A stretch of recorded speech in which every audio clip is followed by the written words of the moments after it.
व्यवस्था को उन लोगों ने अपने मुट्ठी में बदल लिया, मुट्ठी में कर लिया।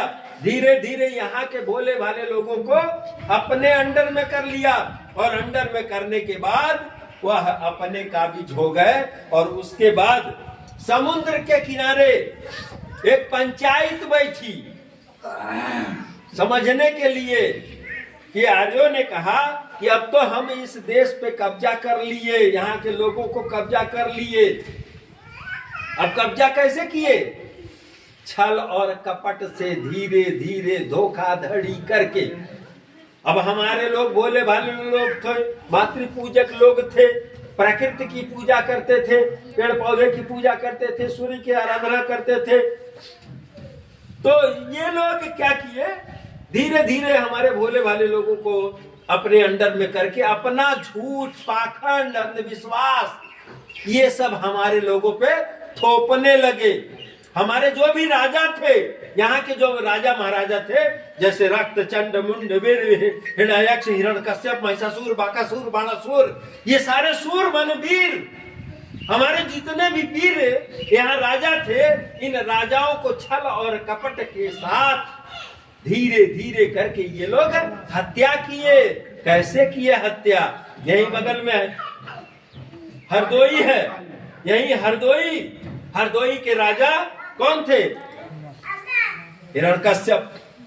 हिरण्यकश्यप वहां के राजा थे।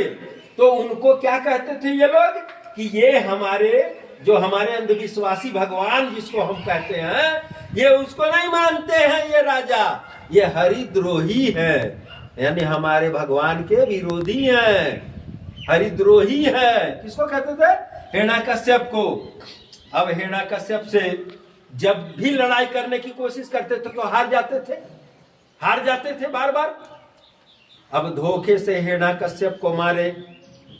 उनकी बहन विरोध कर रही थी, बहुत बड़ी योद्धा थी,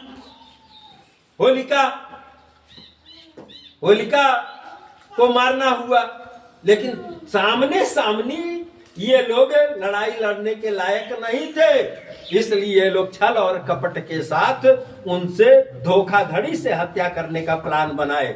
उनके लड़के प्रहलाद को अपने कब्जे में लिए, ट्यूशन पढ़ाने के बहाने। समझ रहे हैं ना कि घर में पढ़ाएंगे लिखाएंगे आपको, लड़के को ये बना देंगे वो बना देंगे। और पता चला धीरे धीरे उसको शराबी बना दिए और एकदम ध्यान से सुनिए, शराबी बना दिए प्रहलाद को। जब शराबी बना दिए तो शराब के नशे में मस्त रहने लगा। और ये जो कहते थे, जैसे हमारे लोग क्या करते हैं, जब एकदम सुनते सुनते नशे मुग्ध हो जाते हैं तो मंगल भवन मंगलहारी आहरहु नाथ मम संकट भारी। 2 दिन की दिहाड़ी गई और वो मस्त होके मंगल भवन कर रहे हैं। तो वो मस्त हो गया प्रहलाद। और उसके बाद इन लोगों ने क्या किया? अचानक धोखे के साथ हमला किया। अब प्रहलाद के माध्यम से पिता का भी पता चल गया और बुआ का भी पता चल गया, राधिका का भी पता चल गया। ये लोग हिरण्यकश्यप की हत्या करने के बाद होलिका को दौड़ा लिए।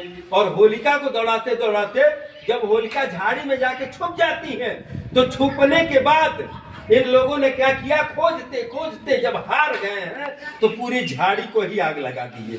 अब उसी में बेचारी होलिका जो है जल करके राख हो गई, जिसको होली माना जाता है। जब राख हो गई तो इन लोगों ने देखा दूसरे दिन सुबह जा करके कि कहीं कुछ नहीं दिखाई दे रहा है। तो बीच में राख मिली होलिका, तो कहे कि तो जल के राख हो गई, स्वाहा हो गई। तो अब हिरण्यकश्यप भी खत्म हो गया और उसका वंश भी खत्म हो गया। और उसके बाद प्रहलाद तो शराबी बन ही गया था, एकदम अय्याश उसके चक्कर में। तो अब कोई डर नहीं है। अब इस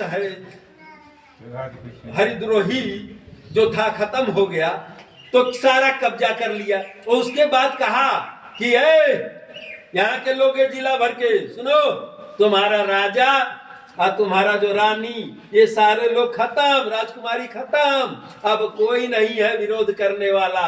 अब तुम लोग क्या हो? तुम लोगों के अंदर अब कायरता आ गई। कोई